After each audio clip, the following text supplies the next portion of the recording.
First on our agenda, I'd like to introduce you to Alcatel-Lucent, which has been a huge supporter of our conference. And I think he's going to have a few words for us.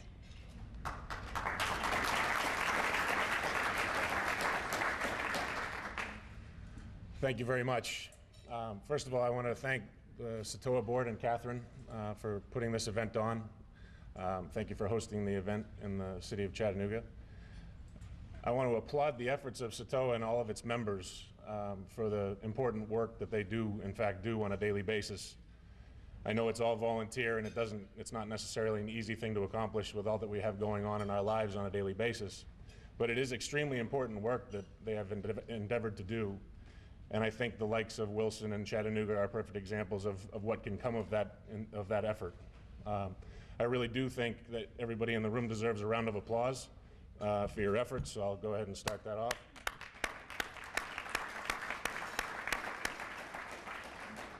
And I'm not going to stay in the way of Mayor Littlefield very long. So Alcatel-Lucent has been a long-term supporter of rural broadband and municipal broadband, both from a municipal standpoint and an electric standpoint. We stand ready to support your organization in any way, shape, or form that we can. And again, we applaud your efforts. So thank you very much and enjoy your conference. Well, I don't think that there could be a better welcome to Chattanooga than from the mayor of Chattanooga himself. So, Mayor Ron Littlefield.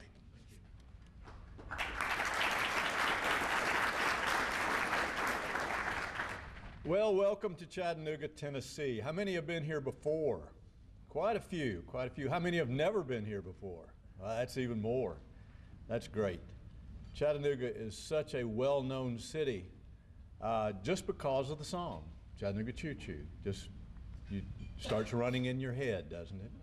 I have it on my phone. It's my ringtone. When it goes off in church, I can't say, that's not my phone, as everybody knows. But Chattanooga is a city that's well known for a number of things. We are an industrial city in the South. Many of you I know are from southern cities and will know that that is an anomaly. Most cities like Charlotte, Atlanta, and others have a different kind of economic backbone that they were built upon. Chattanooga was smokestacks.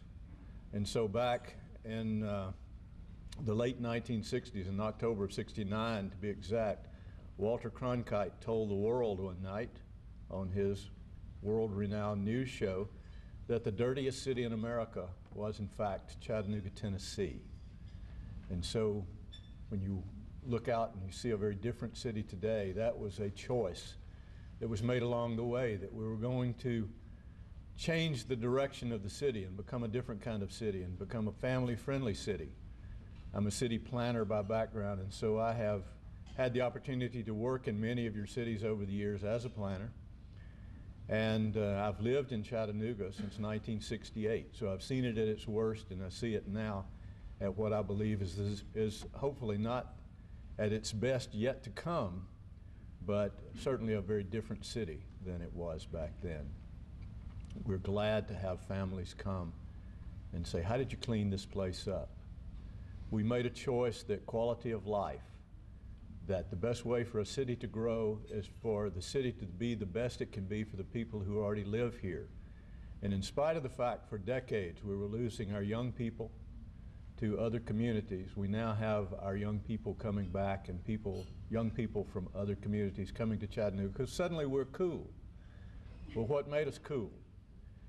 We decided to be a different kind of city, to be a livable city. As a city planner, we made a lot of those choices as far as the riverfront and downtown and so forth, and that's not totally unique.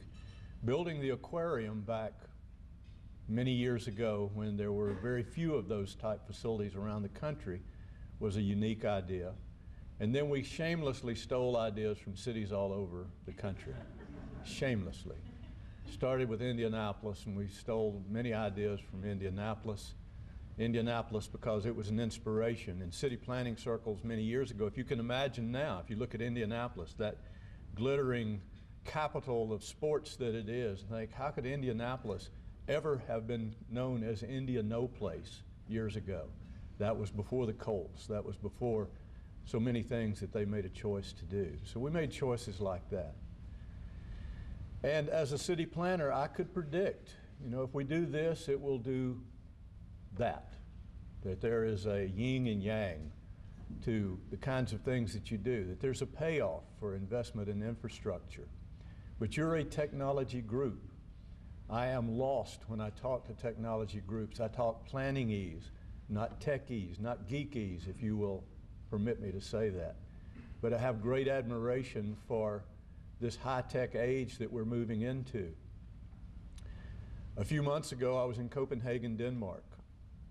And the speaker in the conference, a couple of speakers before me, had a world map up like this, you know, one of those PowerPoint presentations that you see all over the world. And on this slide, he had all of the cities over 100,000 in the world that had gigabit connectivity.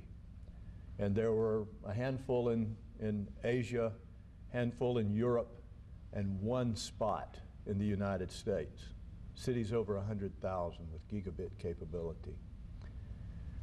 When people ask me about that, where's this going to take the city? What do you feel like being the mayor of the city with this capability? And I tell them, you know, first of all, I have no idea what a gigabit is.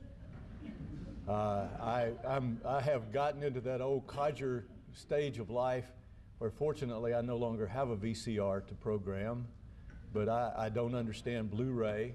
I can barely operate the little computer that I carry around in my pocket that we all now have. But gigabit, and the fact that it brings people like you to Chattanooga gives me great hope. I tell other mayors it's like being the mayor of the first city to have fire. Think about that. Hey, they've got fire over the mountain over there. What can you do with it? Well, you can cook, you can light the place, you can do that, or electricity or telephone or whatever. But fiber optic connectivity, 600 square miles, 170,000 homes and businesses. I was with some of the officials from that other city that's building a gigabit capability now, the Google city. Won't name it. Is anyone here from that city? There you are. And I said, really, where are you going to have it? And they said, well, we're going to connect all the government buildings. I said, Chattanooga, everything is connected. It's wonderful. We have no idea. I have no idea where it's going. Perhaps you do. But I'm excited about the future because I know that the future is built on this kind of superhighway. I'm old enough to remember when we built the interstate system. I can remember when Chattanooga had actual rail service, and I hope that we will again sometime in the future when this country gets back to building that very important element of infrastructure. But the infrastructure of today, the infrastructure of tomorrow, we know and you know, is going to be digital. And so we're glad that we have this capability. We hope that you will like what you see in this city, that we have changed from the dirtiest city in America to one that's very clean and green and attractive to families.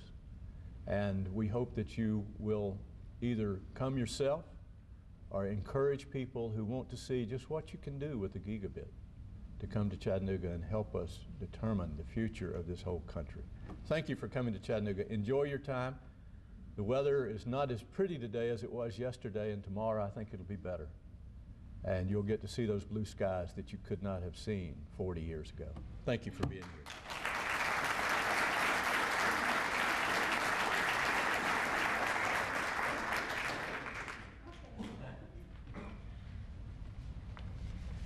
Okay, now comes some fun part of the lunch. It is my distinct pleasure to provide, to give awards to some folks out there who have been particularly extraordinary for the cause.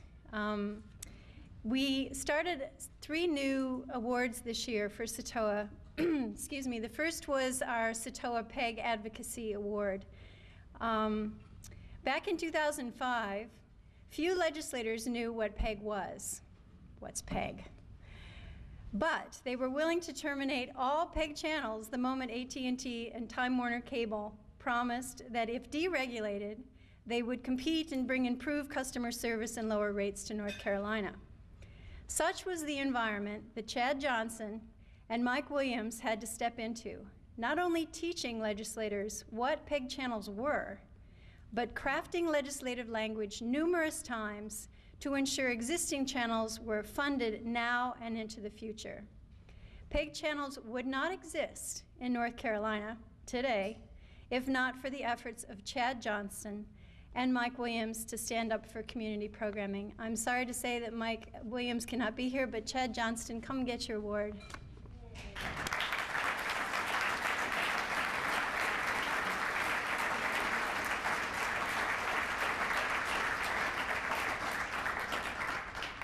I'm sorry I don't have a camera to take your picture, it's okay. Chad. I'll live. At the right, oh, that's the wrong one. It's cool. I can get the community broadband one. That's cool. I spoke with Mike. He wanted to just make sure that I expressed to him his regrets for not being able to be here. You know, all the work we did couldn't have happened. It was a group effort, and SEATOA is the only organization in the Southeast that was really able to bring people together and get us all organized. So this should really be going to the leadership of SEATOA. I just ran around and yelled a lot. That's all I did. So thank you so much. Let me get a picture.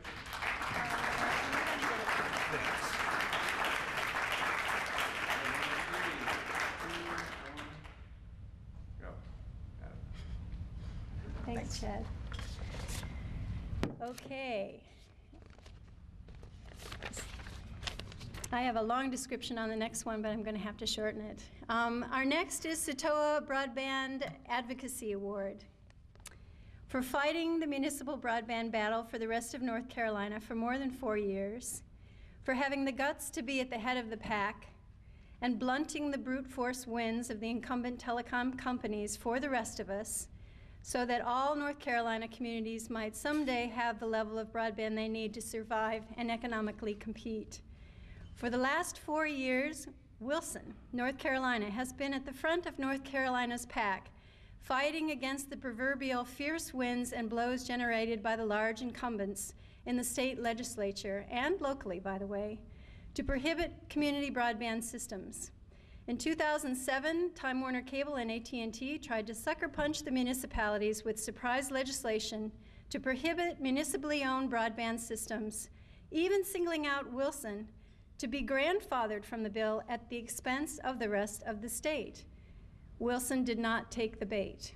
They declined without hesitation and just kept fighting back while building their system for the rest of North Carolina. From 2008 to 2011, Wilson exhaustively was singled out year after year by industry-sponsored legislators and accused publicly of everything from mistreating their own employees to lying to their residents to running their city into the ground financially. Locally, they were subjected to many types of odd actions like industry-funded whisper campaigns, suggested mismanagement, and imminent failure, while being publicly subject to predatory pricing by its million-dollar local competition. Again, Wilson's leadership, institutions, and residents stood up in public meetings, defended themselves and the right for all North Carolina communities to build their own broadband systems while they kept building their own local system. And even in 2011, when lobbyists for fellow communities were taking care of their own, Wilson never stopped asking how the rest of the state could be protected, potentially to their own detriment. In this vein, we are thankful to the City of Wilson, to their leadership, to their citizens, for their broadband leadership and guts, so that someday, hopefully, the rest of us can follow in their wake. And I think we have someone here from Wilson who's going to accept the prize. Yes, Will Aycock.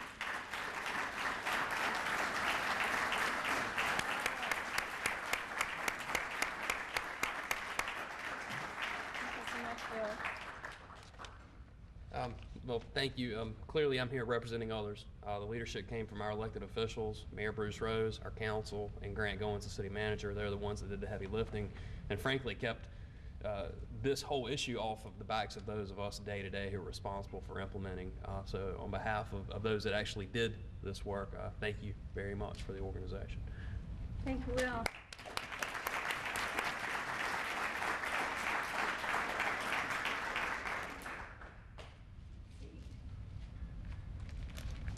And finally, for the most, not the most important, I guess I can't say, for a very important element of this entire process is our legislators. Again, this nomination came from North Carolina, although it could have probably come from other of our states. Well, we've had broadband battles for 4 or 5 years now, but we've also had PEG battles. And there's a series of legislators who consistently came forward in support of not only community broadband at the risk of perhaps their re-election, but also for PEG channels. For this award, we couldn't pick out one. We have 5. I don't even know if I have their names in front of me, but we've been lucky enough to have one of them, which is Representative Angela Bryant from Nashville Edgecombe, accept the award, I think, on behalf of your fellow elected officials. The other award winners include Representative Faison, Representative Clodfelter, Representative Lubke, Representatives Weiss and Ross. But I can say personally that Representative Bryant is a stunning person to walk beside in the halls. On numerous occasions, I've had to brief her for about 3 or 4 seconds before we entered a hearing room to explain to her why what was going to happen was not good for PEG or for community broadband. And she's been an outstanding public servant for her career. So Angela Bryant, will you come accept the award for Legislator of the Year on behalf of you and your colleagues. And I have to say that this woman is responsible for doubling the funding of the PEG channels in North Carolina single-handedly. Thank you, everyone. I'm happy to accept this award for that long list of outstanding legislators in our state. If you're from North Carolina, you know how true that is. And I'm the baby in the group.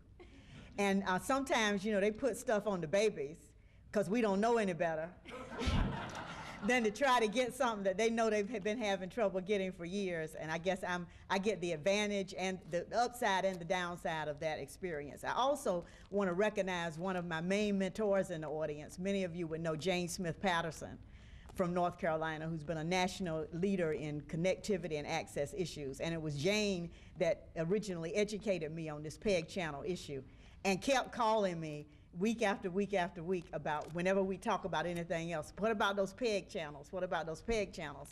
And finally, the other issue about being a baby is also being in the lower house. I'm in the House, and of course, you know, things have to pass the House and the Senate.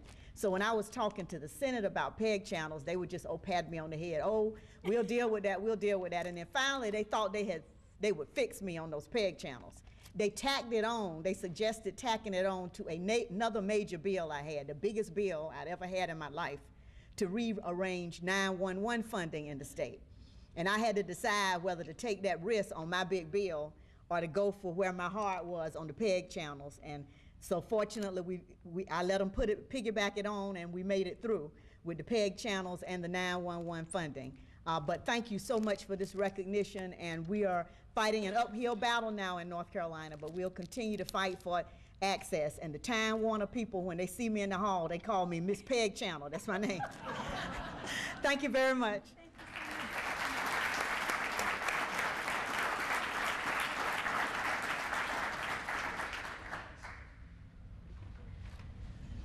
Okay, time for our speakers. I'm going to go ahead and introduce both of you, I guess while Dave comes up, and we'll let you take the stage from here. We have lots of time, so we'll have question and answer too. Am I saying your name right, David Kyle? Kiel, okay. David Kiel is the Director of Global Marketing for Carrier Distribution and OEM at Corning Cable Systems and has more than 18 years of experience in the telecom industry. Dave's diverse background includes product development, application engineering, and account management. Sounds like a smart guy. He's currently responsible for developing and executing the global marketing initiatives for the carrier distribution and OEM markets for Corning. Dave has both a bachelor's and a master's degree in mechanical engineering and Virginia Tech. And I guess I'll introduce Jim before he speaks. You have the stage. All right, let's see if I can use this one. Okay. We need the tech guy, don't we? No, I don't think so. Okay, we have the tech guy. One of them.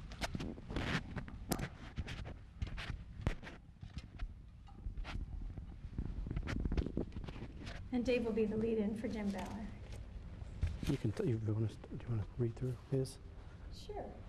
For any of you who don't know, is there anybody in the room who doesn't know Jim Ballard? I'm saving you a lot of trouble. Well, to his credit, Jim Ballard is the president of the Ballard Herbst Law Group in Washington, D.C. And he represents clients in a broad range of communications matters nationally and in more than 35 states. He was the founder and president of the U.S. Broadband Coalition, you might remember, a large and diverse consortium of organizations that helped build a national consensus on the need for a comprehensive national broadband strategy for the U.S. and recommended the framework that is reflected in the FCC's National Broadband Plan. He has been working with Google on its Fiber for Communities initiative. He's also co-host of the Broadband US TV policy series, Inside Voices on Critical Choices.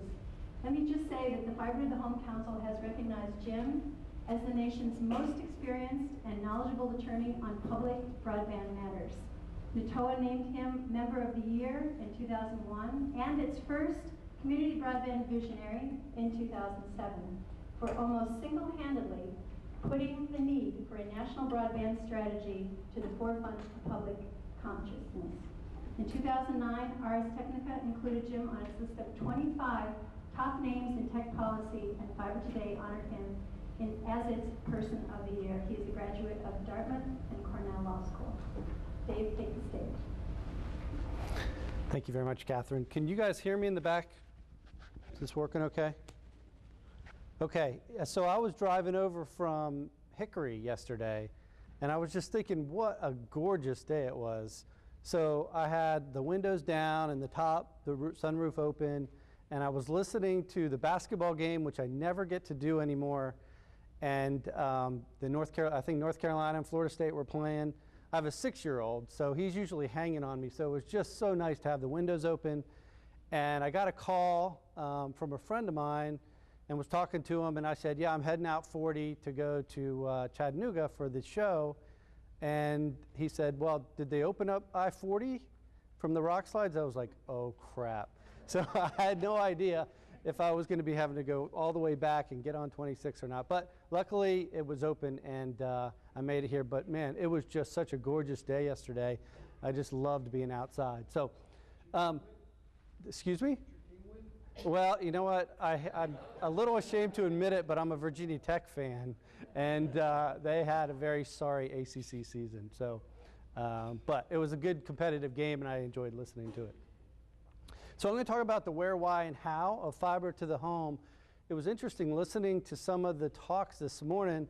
A lot of the material that I'm going to cover actually was covered sort of in some of the morning sessions, and so I think a lot of the rationale and the understanding of why to deploy fiber to the home is really resonating with this crowd, and I think our big challenge is educating the consumers and the public and the elected officials about the importance of fiber to the home and getting that message out. So Catherine asked me to talk a little bit about where does the U.S. stand with respect to the rest of the world in fiber to the home, and these numbers were released just last month at the Fiber to the Home Council show in Europe in Munich. And this is sort of a continental look. 9.7 million homes are connected with fiber in North America. I would say the lion's share of those are in the U.S. It's actually driven by one of the largest telcos here in the U.S. Verizon has a big rollout going, and that's where a lot of those numbers come from. But besides that, if you look around the country, there are tons of municipalities and smaller independent telephone companies doing fiber to the home, which all rolls into that 9.7. Obviously, Asia is one of the largest deployers. They started the earliest. They've been going for about 10 years now on fiber to the home. Places like Taiwan and Japan and South Korea are just way ahead of where the U.S. are as far as penetration of fiber to the home. Now, these numbers are a little deceiving. I don't even like to use the total aggregate numbers, actually, when I look at it, because a lot of it has to do with population, right? So a better view, and I have some numbers here, is really the penetration as a percentage of the country. If you look at the US, this is from the RVA, the most recent RVA study. You can see that the US is approaching, or actually over 20 million homes passed in fiber to the home now. And over a third of those are now connected. So we just saw on the previous slide, it's actually about 9.5 million homes connected now. So it's pushing up close to that 10 million mark, which is really, really pretty good considering we started in earnest kind of late, more in the 2000-2008 time frame. Here was an interesting slide and information that came out of RVA as well, and I found it really interesting. If you look at, so RBOC is the term, let me back up. When we look at metrics and we're measuring these, we talk about two metrics most commonly. One's homes passed, right? And basically that just means that you have, running down the street in a neighborhood, you have a terminated fiber available for service. So it doesn't mean that you have a cable with 288 fibers just running down a development that if somebody signed up, you could go in there and pull out fibers and do what you need to do. It needs to be a terminated fiber to be considered a home passed. The second metric is homes connected. And again, that simply means that you have a fiber drop from that termination point to the home, usually terminated in ONT or an ONU, some people call it. But those are the two terms that we typically will use. And if you look at the data, the RBOCs are basically now, went from Ma Bell to 7 different split companies back in the 80s, and now they're really back to just 2 again.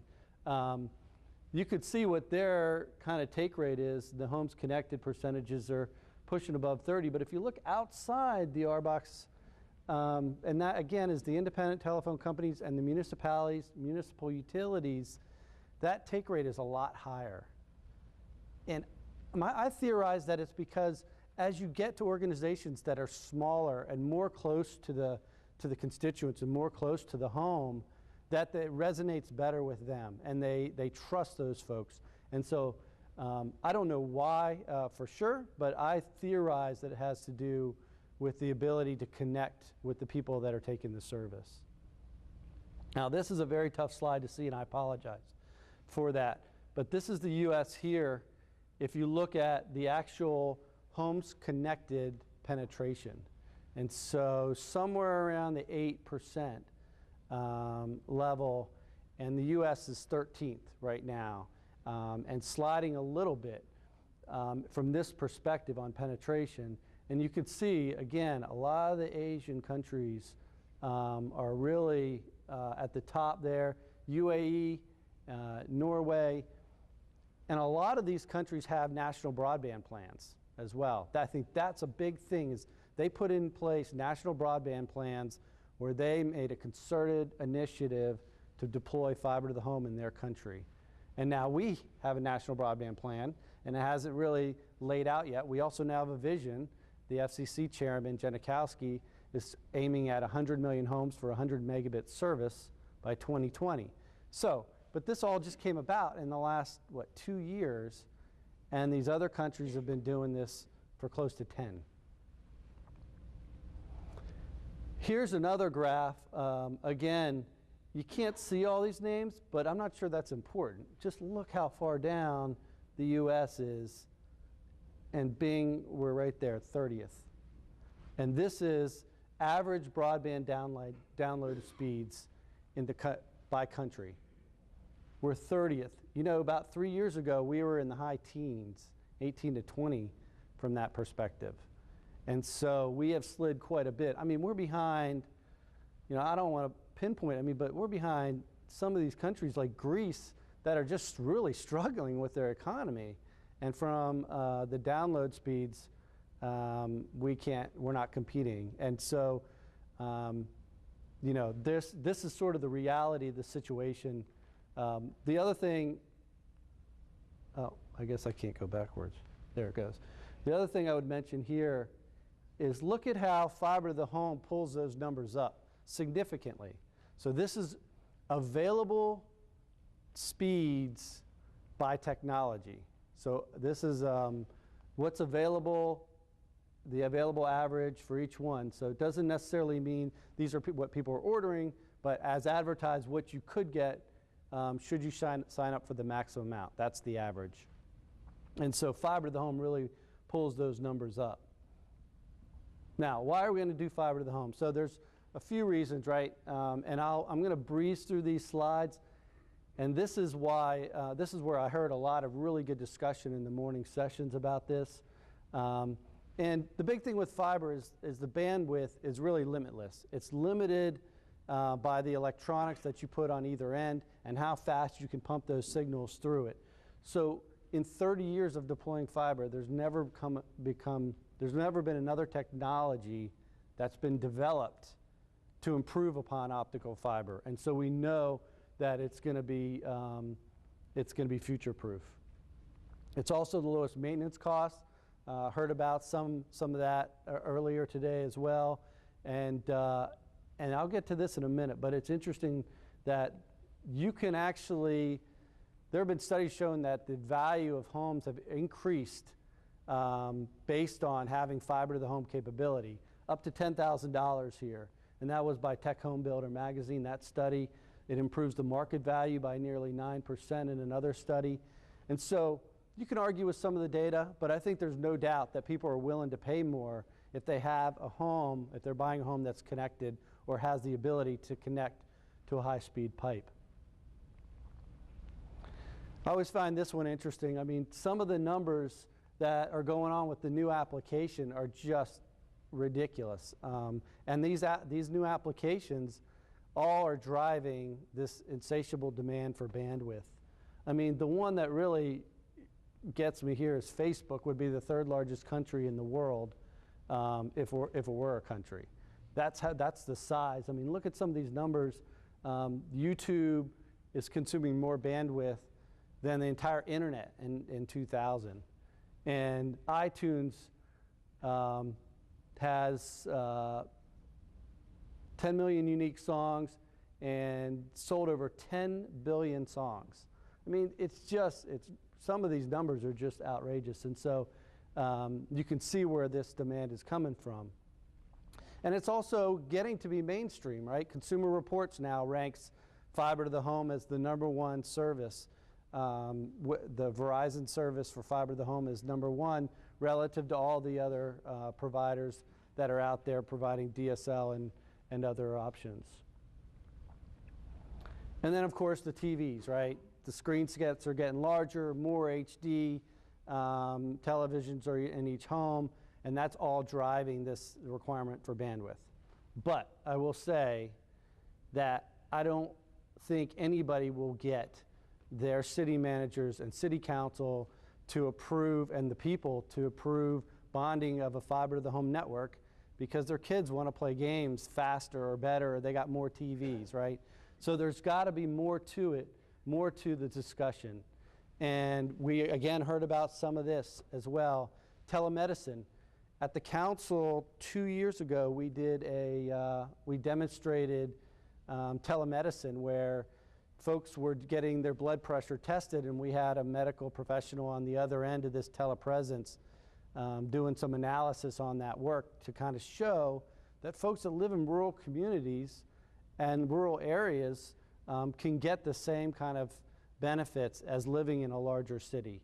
And just because folks live in more rural areas, they should have the same benefits of people that that choose to live in the cities and urban areas. Teleeducation, again, it's been used and discussed a lot recently, but can you imagine having sort of this 3D HD view when you're learning online? CO2 reduction is a big one, right? Fiber optics is green. It doesn't require power in the middle of the network. It's all passive from the central office all the way out to the customer premise. Public safety, productivity, right? If if you have absenteeism, folks can work from home. Mothers with small children who at times may be kind of forced out of the workforce for a period of time can now work from home. And folks that are disabled as well, that have challenging getting to an office, can work from home.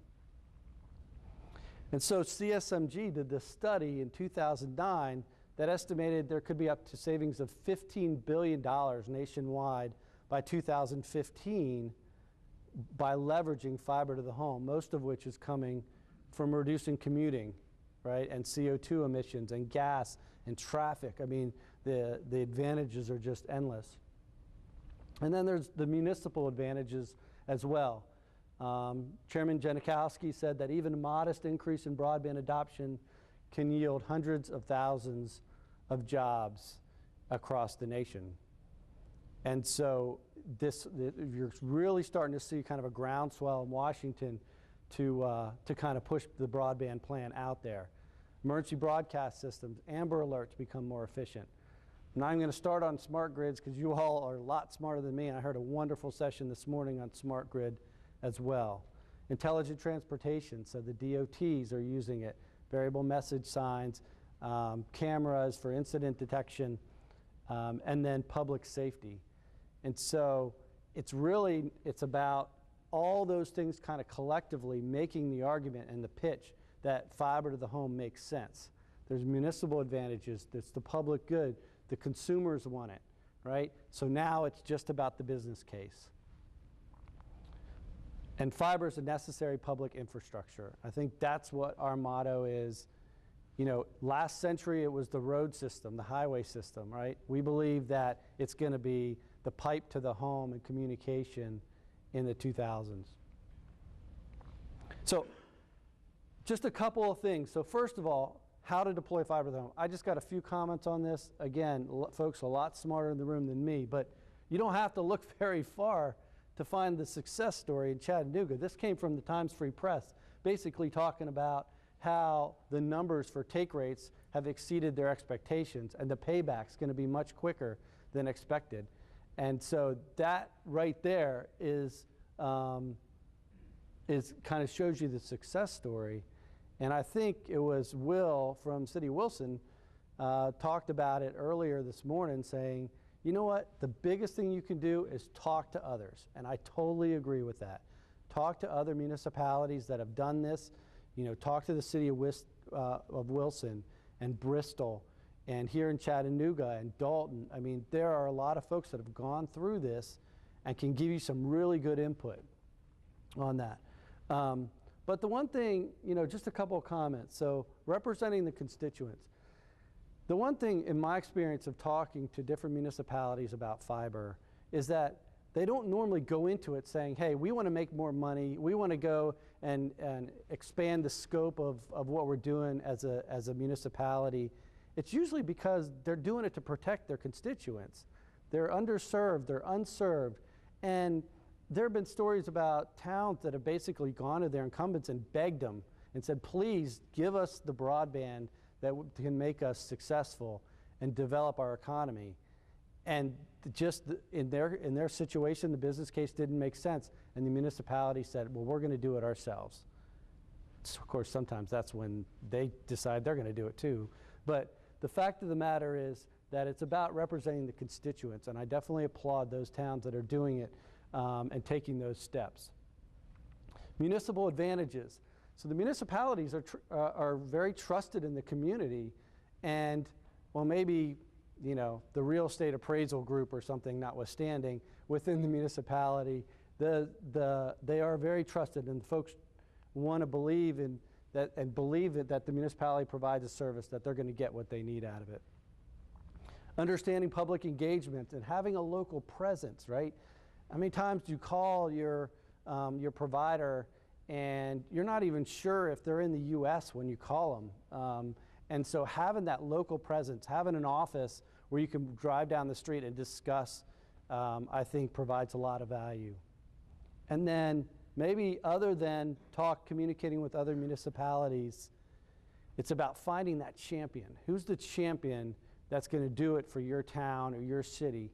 Because all the cities and towns that have gone fiber to the home that I've talked to have had that one person or those two people that have really jumped on the desk and said, this makes a lot of sense, and gotten the numbers and gotten the justification, done the marketing studies that says that the take rate's going to make sense. You need to find that champion that's going to do that in your town. And so really, just to sum it up, you know, fiber is the future. The bandwidth is just endless, and we really know that it's going to be here forever. The municipalities, folks like yourself, are uniquely positioned to provide fiber to the home.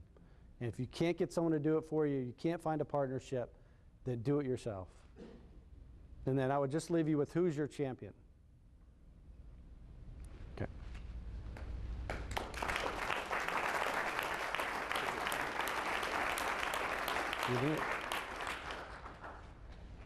So I'm just going to swap this out for a second.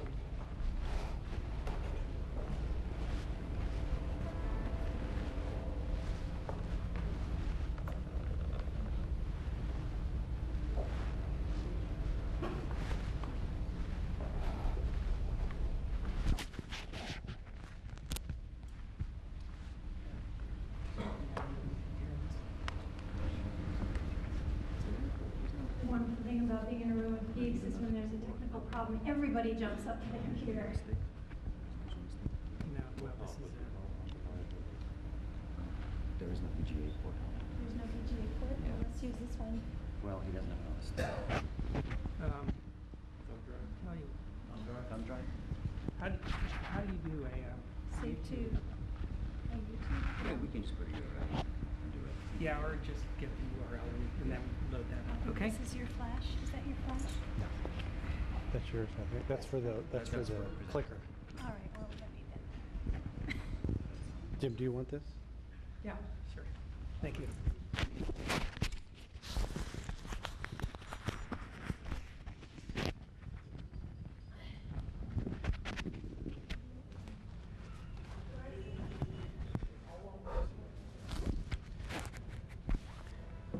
Can you all hear me okay? Okay, good. Eric, thank you very much. Now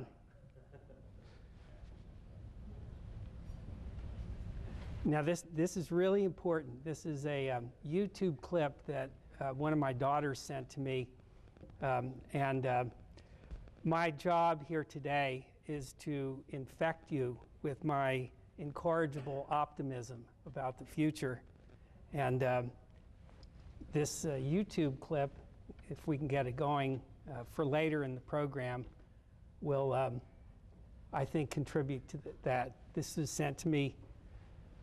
Maybe if we get it going, I'll even start with this. It doesn't really have that much to do with broadband as such, but it has a lot to do with our state of knowledge today, where we're going, how we've progressed. And my daughter is a first-year medical student, and this is a piece used in one of her classes. And it just so fills me with awe and joy and enthusiasm for the future that I felt it necessary to share it with you.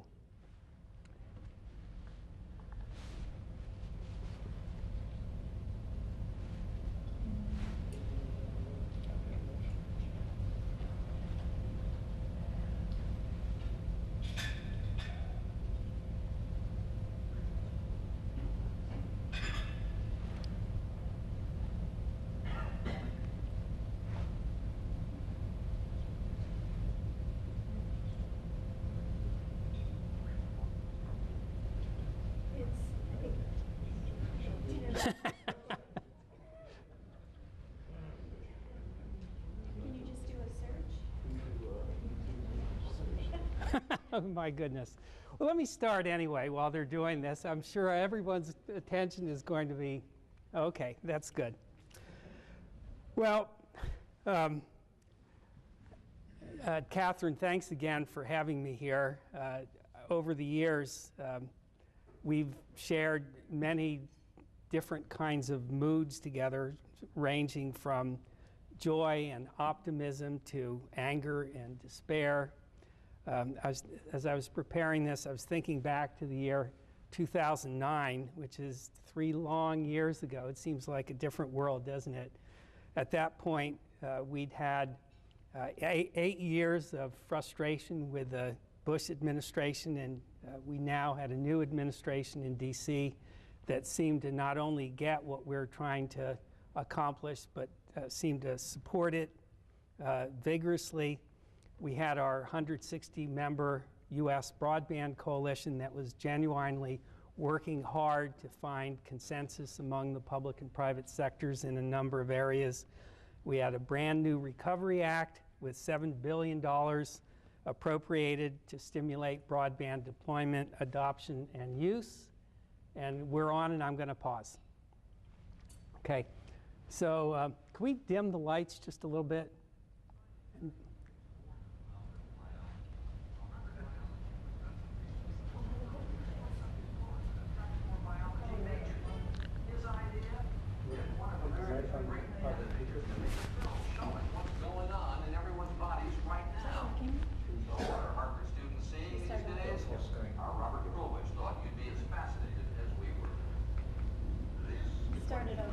Yeah. Can we drop the lights there a little bit behind me? Okay.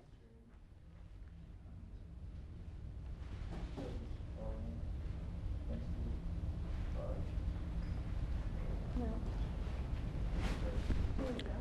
Thank you.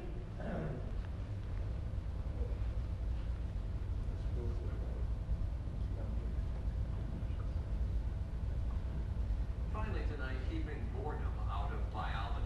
A Harvard biology professor recently was looking for a way to spice up his course and attract more biology majors. His idea? Get one of America's great animators to make a film showing what's going on in everyone's bodies right now. So what are Harvard students seeing these days? Our Robert Krulwich thought you'd be as fascinated as we were. This is what a human cell looks like in a textbook, dull and still. But your cells are alive. They're in constant motion. They should be unmoved, says Harvard biology professor Robert Liu. I'm a big movie buff. And so Professor Liu made a movie, an illustrated but scientifically accurate view of what goes on. For example, let's plunge down here and watch what happens when the cell wants to move something from deep inside the cell to the outside. First, proteins are just floating around, and they suddenly come together to build a road. But as you can see, they grow from little smaller proteins coming together. And this happens all the time. It's happening all the time. Bones grow where they're needed. Just like this? Yes, absolutely. And now this is a more complex fiber. It's coming to be. Exactly. Here it is falling apart. And it does this as required. Yes. So we're going to create highways or bones of the stick away with it. Yes. Now this is a protein called a motor protein. This isn't real. Now it is real. That's walking along one of those microtubules. This clumpy thing? Yes. When it's dragging that huge sack. So it's dragging this membrane sack full of proteins.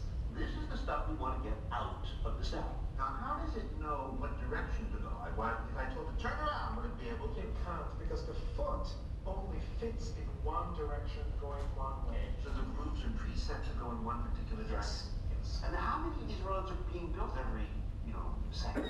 Oh, thousands. I mean, there are thousands of these fibers, there are tens of thousands in every cell, and also in your cell right now, as you're looking all the time. Right, and they're being built and they're being broken down. And this is typical cell behavior, nothing special. There's the cargo being dumped out of the cell. So there you are sitting watching this on TV, and you're thinking, well, I'm pretty much doing nothing. But your 72 trillion cells are a riot of magic, elegant, exquisitely organized activity in you right now. Robert Krulwich, ABC News, New York. Makes you want to go back and take biology. That is World News for this Tuesday. I'm Charlie Gibson, and I hope you had a good day. For all of us at ABC News, have a good day.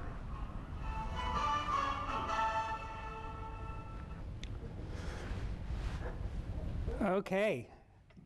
Well, that was 2.5 minutes, and there's, for any of you who are interested, there's always also an hour-long version that goes into these things in greater detail. Thanks very much. And that's part of my basic feeling that we are advancing, sometimes faster, sometimes slower, sometimes in fits and starts, but we are advancing in amazing ways. And what we're talking about here is inevitable, and our challenge is to make it happen for all of us earlier so that we can take advantage of it and be leaders in the process and gain the benefits of leadership rather than waiting for things to happen. And so Back to where I was talking about all the great things that we thought were happening. I paused at the point of saying that not only did we have the Recovery Act that appropriated $7 billion for broadband, but we also had that act requiring the FCC to develop the national broadband plan within a year. We had here in North Carolina and elsewhere in the Southeast various projects already underway and others in the planning stages.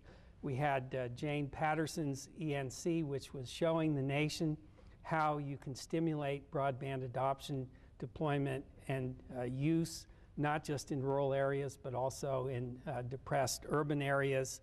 And others were listening all around the country. And to be sure, we faced that year yet another proposed barrier in North Carolina.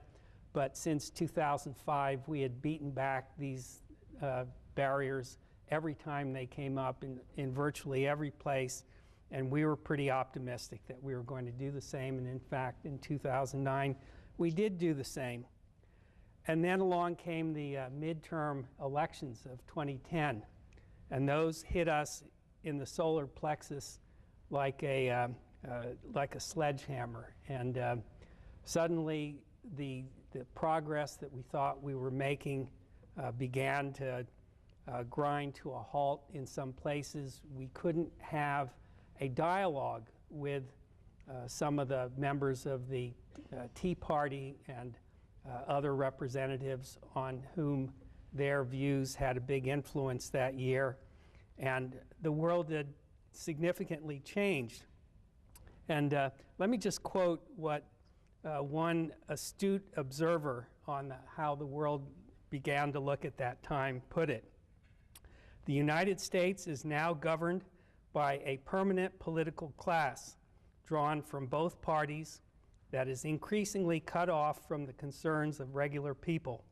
These Republicans and Democrats have allied with big business to mutual advantage to create corporate crony capitalism. The real political divide in the U.S. may no longer be between friends and foes of big government, but between friends and foes of vast, remote, unaccountable institutions, both public and private. Now, does that ring a bell for some of us? Who do you suppose said that? Who do you suppose I was quoting? Any guesses?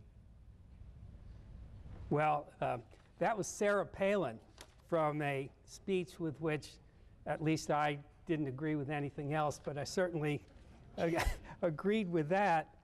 And in fact, I would put what we were seeing in some places, particularly in North Carolina at that point, this way. As we all know, one of the greatest scientists of all time was Sir Isaac Newton. He once said, "If I've been able to see farther than others, it's because I have stood on the shoulders of giants." And what we were seeing was reverse of that. In all too many places, giant communications carriers were standing on our shoulders to prevent us from seeing as far as we could see. But let me assure you, I am very confident that whatever short-run setbacks we may be experiencing, we're going to win in the end, and that end is going to be sooner than many people think. And let me give you some reasons why that's the case. But let me also say, why this is so important for us at this point in time, to set up why I think all these things are going to happen. The slides we saw were very enlightening, but they were a snapshot of where we are today. Looking forward and looking at projections of where things are heading, one of the things that doesn't come through from the reality of where we've been and where we are today is the role of China, for example. How many of you know that China came from nowhere and passed Japan last year? You can never completely trust figures from China, but some figures say that they currently have something in the order of 37 million fiber lines compared to 20 for Japan and 9 for the US, and that over the next 3 to 4 years, they will have in the vicinity of 150 fiber lines. Now, percentage of population is an important statistic, but when you're dealing with a country as big as China, sheer numbers make a big difference. There are in China, for example, more than 300 million English speakers. That's almost as many as our entire population. And just by sheer numbers, all of the benefits that we say and believe that fiber will offer will be available in China to a much greater extent than it is here. All that innovation that can happen, all of the product support, all of those things will be happening there. And we can't do things the way China can do them. We can't just declare as a matter of public fiat that we are going to move to fiber off DSL overnight. We can't create whole cities with 400,000 workers that work for very low wages, that have screens next to their factories for those who, to prevent suicides. We can't do a lot of the things that the Chinese can do, but we need to do lots of things for the United States our own way if we are going to remain globally competitive in this environment. And so why am I optimistic about where we're going? Let me just list a few. First of all, there are cities like Chattanooga and several others across the nation. There are now approximately 60 to 70 municipal fiber networks that are or could be made capable of gigabit connectivity. We have Google's project in Kansas City, which, as you know, as it was in the course of developing, attracted the interest of communities across the country, 1,100 communities across the country, and hundreds of thousands of individuals responded to that initiative. We have SonicNet's gigabit project in Sebastopol, California, which is working out extremely well there and will likely expand into the provision of fiber service in San Francisco soon. We have Case Western Reserve University's gigabit pilot in Cleveland. We have Blair Levin's GigU project in 37 college and university towns across the United States. You've heard about some of those things this morning. We've got hundreds of stimulus-funded projects that are just now getting to the point where they are in construction and beginning to deploy and beginning to provide services. We have various White House initiatives focusing on the relationship between broadband and economic development and job creation and many other uses of advanced communications networks. The most recent of these to launch is Project US Ignite, which is trying to connect together various cities like Lafayette and Chattanooga and Washington that have advanced communications networks and experiment with new uses and innovative ways to use these networks. Now, taking all these things together, the total is greater than the sum of the parts by a great deal, because it's not just a question of figuring out how to deploy networks, although that's very much up in the air. Google, for example, is experimenting with new ways of trenching that will make it much less disruptive and a lot cheaper to deploy networks. But what these projects have done is to focus public attention on advanced communications networks, what they can do, what we think they'll be able to do but don't quite know yet, because the single most important thing holding us back is that we lack a vision as to how we can use these networks successfully. And now we have all of this fertile experimentation going on at the university level, in local communities. You have here in Chattanooga, for example, the Geek Search this summer.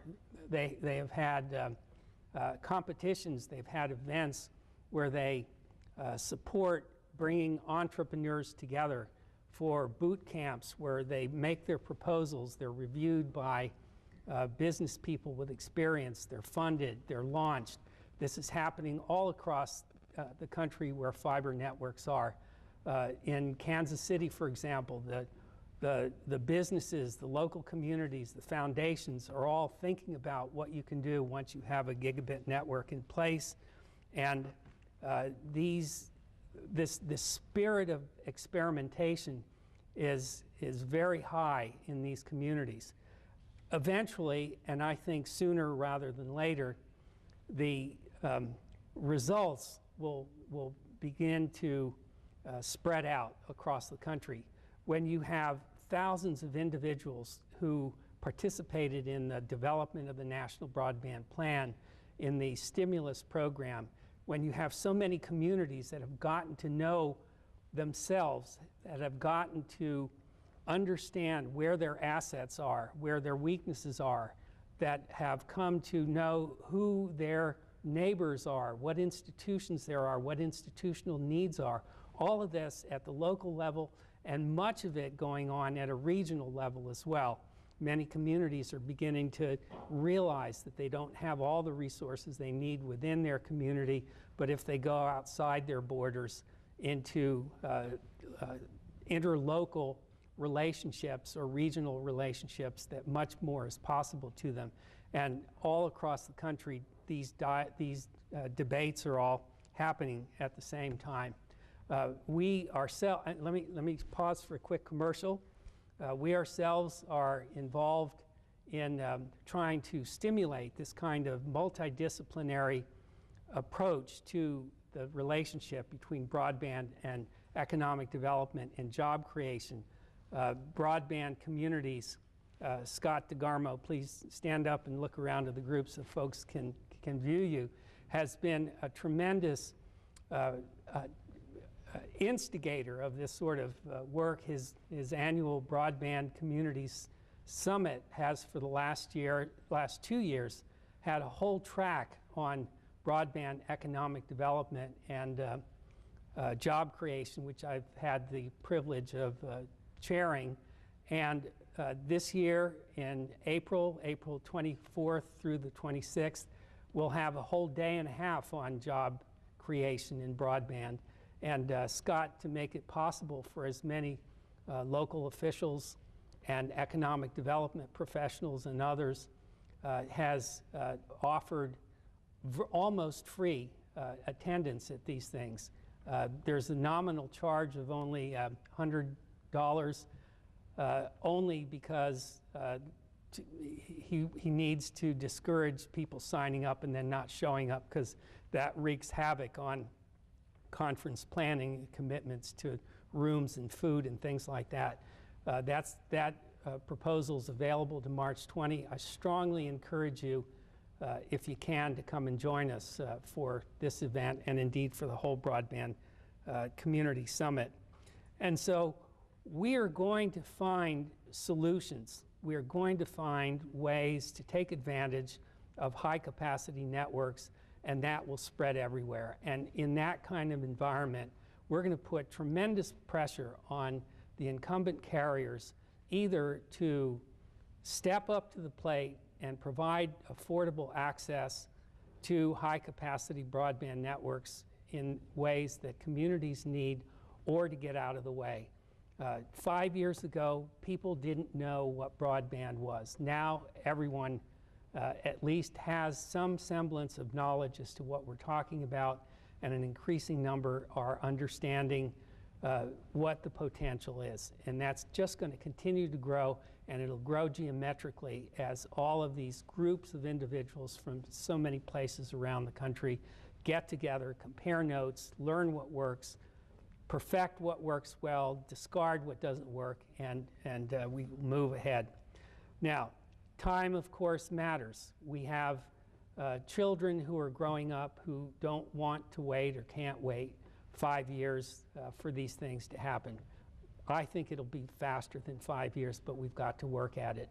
Today, for example, the Pew Foundation has released statistics saying that of American young people 18 to 24, 54% of them are out of work. That is the highest percentage of young people in America out of work that has ever been recorded since the time that statistics have been kept on that figure beginning in the late 1940s. Fortunately, many of the young people are using the difficulties of finding jobs to get continuing education, and that's a good thing. Except I disagree with one of the candidates who thinks this is not necessarily a good thing. I think it's a very good thing. But we don't have time to wait. I reinforce what Jane says, that go out and find those politicians who need to support us. We need to educate them. We need to work with them. And let me just pause and end. People may have some questions for either of the two of us. And thank you again for the opportunity to be here. And you know, let's go out and kick some butt and be back next year to celebrate as we did in 2009. Okay?